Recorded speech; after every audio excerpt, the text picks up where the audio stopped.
Bienvenue à ce cours d'introduction à l'astrophysique. Welcome to this introductory course on astrophysics. In this first video, we will become more familiar with the astronomical objects in the universe, and we will introduce the distance and mass scales needed to characterize them. Let's first introduce the distance scales. First of all, in the solar system, we often use the astronomical unit, which is the distance between the Earth and the Sun, 1 AU minus UA on the slides. This distance is 149 million kilometers. That is the distance between the Earth and the Sun. If we are interested in bigger distances, we will often measure them in light years, 1y minus a1 on the slides, which is the distance traveled by light during 1 year at the speed of 300,000 kilometers per second. This corresponds to a distance of 9.46 times 10 to the 12th kilometer. Most of the time, we will use another distance, called the parsec, that we will define in the following. It turns out that this distance, numerically speaking, is equal to 3.26 light years.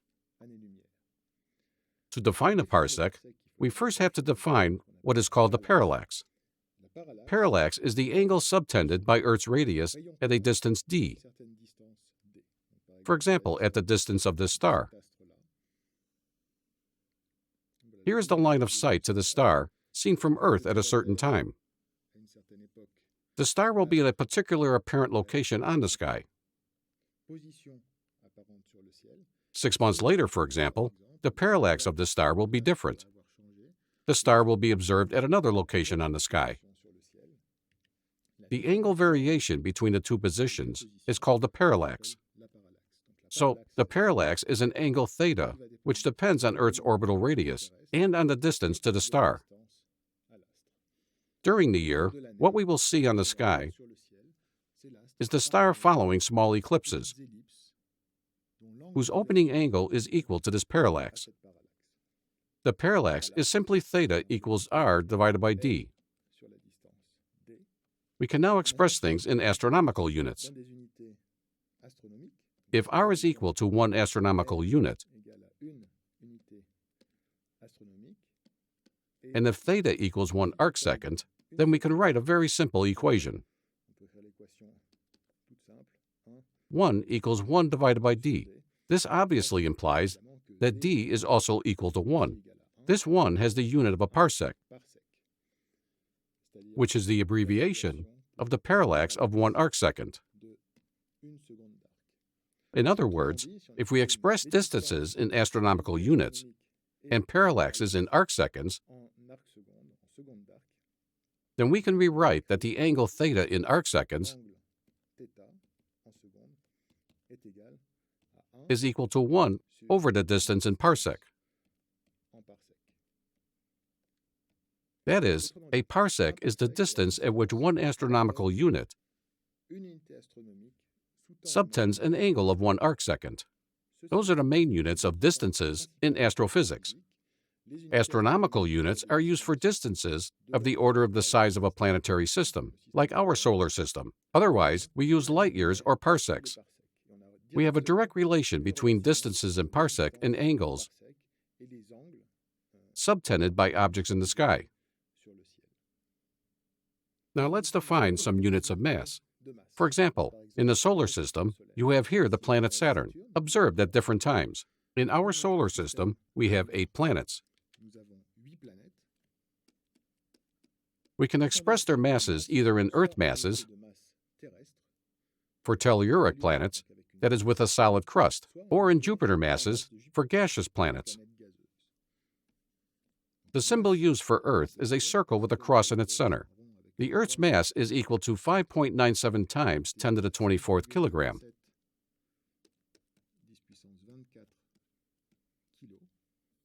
Earth's radius is 6,371 kilometers. We will often express planetary masses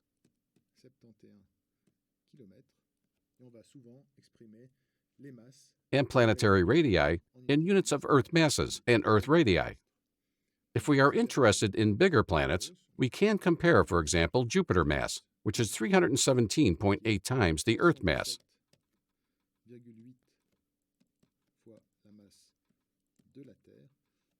and the radius of which equals 11 times Earth's radius.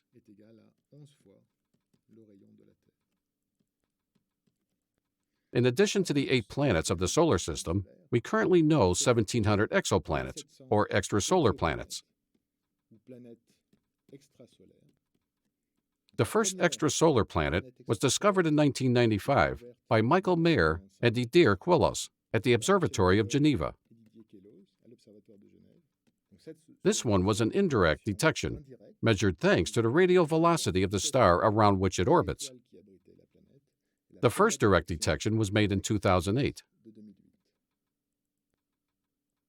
In the solar system, we don't only find planets.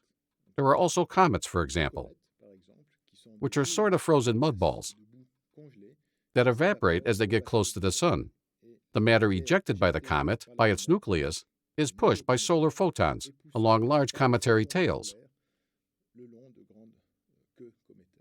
So, comets have a nucleus. The nucleus is often very small, with a diameter of the order of 5 to 10 kilometers, with a maximum around 100 kilometers.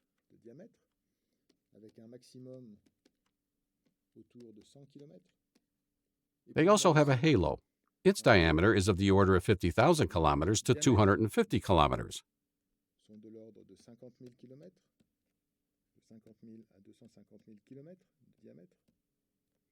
Cometary dust is ejected to form tails. For example, we see here a dust tail made of quite heavy particles.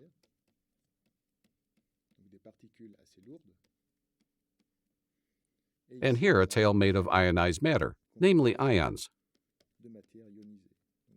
Light particles are over there, and heavier dusts are generally ejected on another tail. What is the composition of a comet?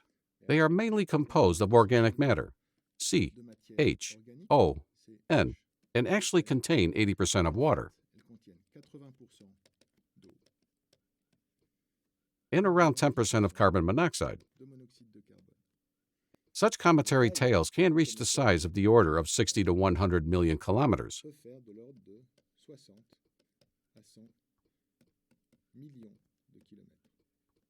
We have then sizes of the order of the astronomical unit. Let's resume our tour of the solar system. The solar system contains, of course, the Sun, our reference star. Note that it is the only star we know that we can directly observe the surface, that we can take pictures of. All other stars are way too small and too far for us to directly study their surface. The surface temperature of the Sun is 5,700 Kelvin. This is the mass of the Sun that will be used as a reference for the mass of other astronomical bodies. We will generally express the masses of galaxies and large astrophysical objects in terms of solar masses. This solar mass is 10 grams. Here is a solar radius that will also be used to characterize the radii of other stars, for example. Its value is 695,000 kilometers, which is roughly 109 times Earth's radius.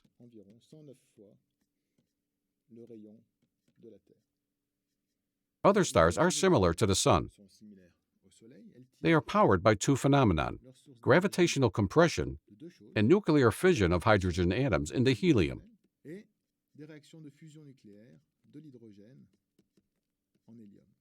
We usually define the lifetime of a star as the time it takes to burn all of its hydrogen into helium. This amount of time is the main part of a star's lifespan. The other extremely important parameter for stars is their masses. Star masses can range from 0.06 times the mass of the Sun up to 60 solar masses. Under 0.06 solar masses, nuclear fusion reactions cannot ignite. Beyond very large masses, such as 60 to 100 solar masses, the star will collapse and thus disappear. Stars' radii, that we will compare to Sun's radius, will range typically from 0.17, 0.2 solar radii up to approximately 15 times solar radii. This is the whole range of radii we can observe on stars. As for temperatures, the Sun has a surface temperature of 5,780 Kelvin. The coldest stars can have temperatures of the order of 2,640 Kelvin, and the hottest ones around 44,500 Kelvin. The lifetime is, as mentioned before, the time needed to burn hydrogen into helium. This time varies on a very wide range that can go from 5 times 10 to the 6th, a few million years,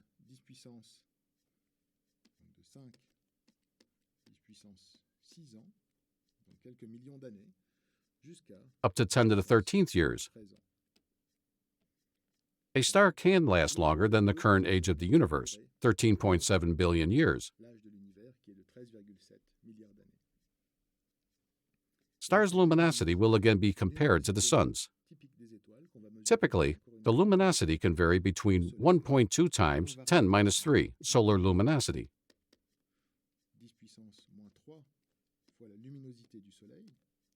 1,000 times less luminous than the Sun, and up to stars as bright as 8 times 10 to the 5th solar luminosity. Most stars are in mass, radius, temperature, lifetime, and luminosity ranges that are written here.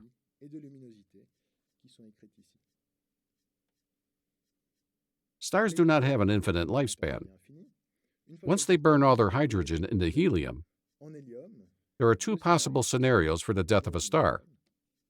Either the initial mass of the star is bigger than 8 times the Sun's mass, and we have a supernova, a very powerful explosion of the star.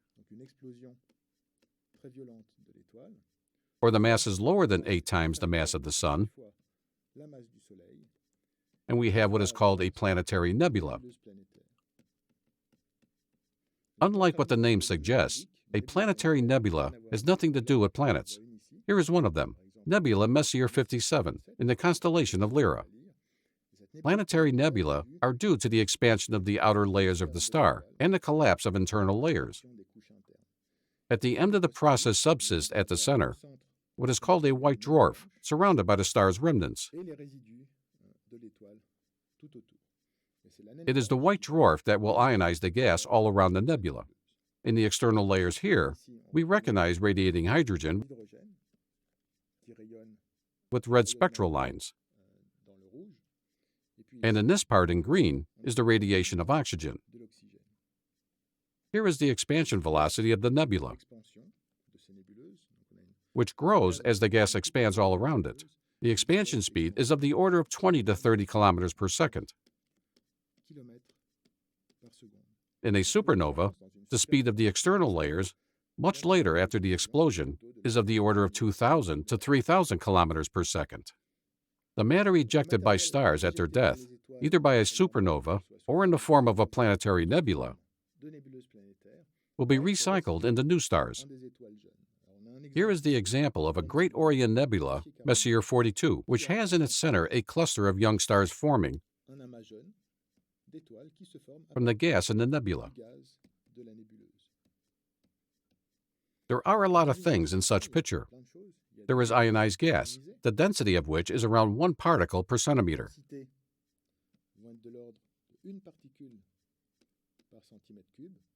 That is a mass density of 10⁻21 kilograms per meter. Here the gas looks quite dense, but we actually see the nebula from far away, and the density is in reality lower than in the ultra-high vacuum we can produce on Earth. This concerns the gas that will emit a spectral line radiation at different wavelengths, which is generally produced by a hot source, such as a cluster of young stars, namely stars forming from the matter ejected by the death of other stars. We will also find cosmic dust. Dust absorbs background light, which is why we see all the dark stripes. Here or there, these are areas filled with dust. This dust is composed of grains bigger than the gas, itself composed of atoms. Dust grains are actually similar to the dust left by chalk on a blackboard, for example. This dust has a density even smaller than the gas, for example, 10⁻13 particles per centimeter.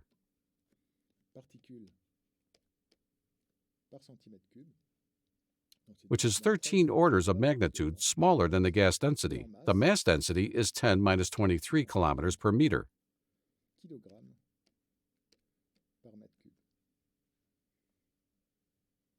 We can, of course, imagine a situation where all the gas has been recycled into stars. It is usually the case in what we call open clusters. For example, we see here in NGC 4755 a variety of young stars, here and there. All the blue stars in this cluster are at the same distance from us. The stars in the cluster have approximately the same age. The stars in this open cluster are very young, with an age around 10 to the 8th years, which is small in comparison to the age of the universe, around 13.7 billion years.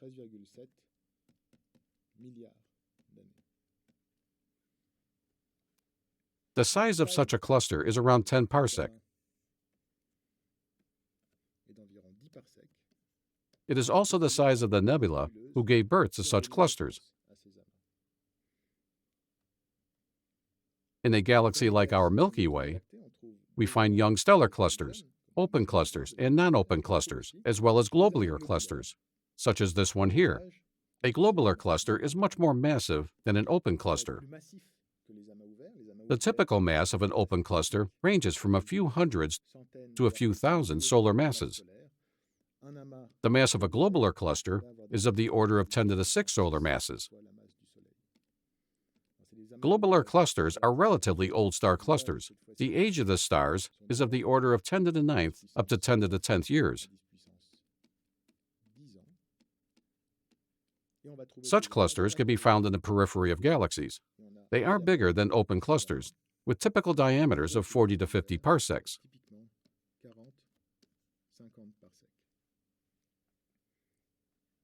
Stars, planets, nebulae, star clusters are all elements of galaxies.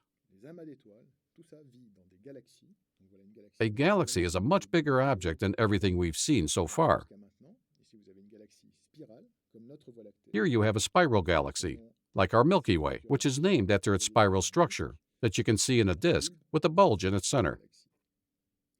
So here's the bulge, and here is the disk.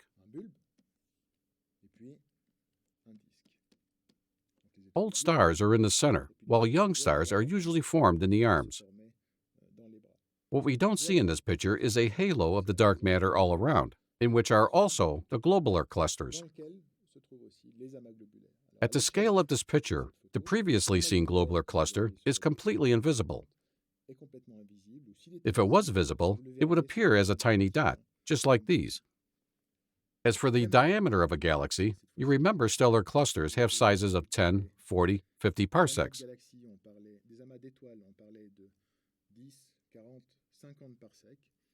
Here we have galactic disks with a diameter of 30 to 40 kiloparsecs.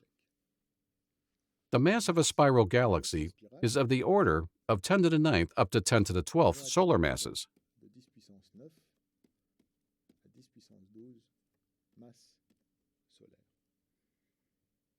Here is another example of a spiral galaxy. As mentioned before, in a spiral galaxy, you have a bulge here and a disk that you see now here, edge on. This is the spiral galaxy NGC 891, seen edge on. What you see here is a halo around the bulge, composed of old stars. Here are the spiral arms seen from the side, composed of young stars, and of the dust absorbing the background light, just like we saw earlier on with the nebula Messier 42, the Great Orion Nebula, that was showed as an example of diffuse nebula. In the disk, you have dust and young stars. The Milky Way looks like that.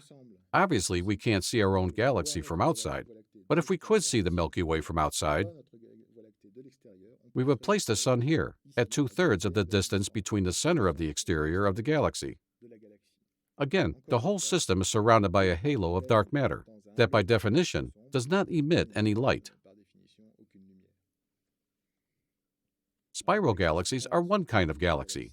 There are also elliptical galaxies, which, as their name suggests, have an elliptical shape. They are often at the center of galaxy clusters. This is why you see here other galaxies around it. All these galaxies are at the same distance from us, and the central galaxy is an elliptical one, which is actually a sort of ball of old stars with random orbits around the center of gravity. Contrarily to spiral galaxies, they contain little or no dust. They also contain little or no gas and form only a few stars. Their masses covers a much wider range than spiral galaxies, between 10 to the 7th and 10 to the 13th solar masses.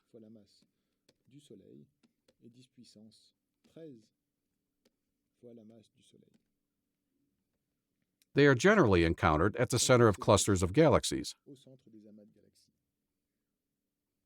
This is a cluster of galaxies. At the center of a galaxy cluster, we usually find a main elliptical galaxy, as we can see here. We actually see a lot of elliptical galaxies, even quite far from the center. There are also spiral galaxies and virtually all types of galaxies. They all orbit around a common center of gravity. Galaxy clusters are the heaviest gravitational bound structures in the universe. They obviously contain visible matter, but are also surrounded by a halo of dark matter, just like individual galaxies. Spiral galaxies, elliptical galaxies. The masses involved are really huge, between 10 to the 14th to 10 to the 15th solar masses.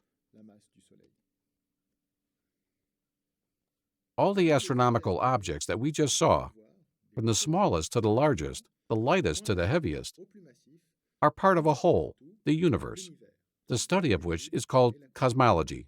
In the picture behind me is an overview of the whole universe.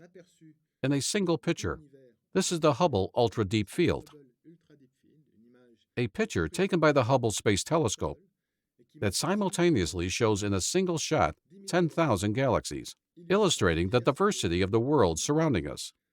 It is by studying such pictures in details, at different wavelengths, different resolutions, and perhaps at different eras, that we can trace down the history of the galaxy's formation, stars, planets, in short, the whole universe. Two essential tools to study the trajectories of astrophysical objects and measure their masses are the three Kepler's laws and the virial theorem. These will be the topic of the next videos.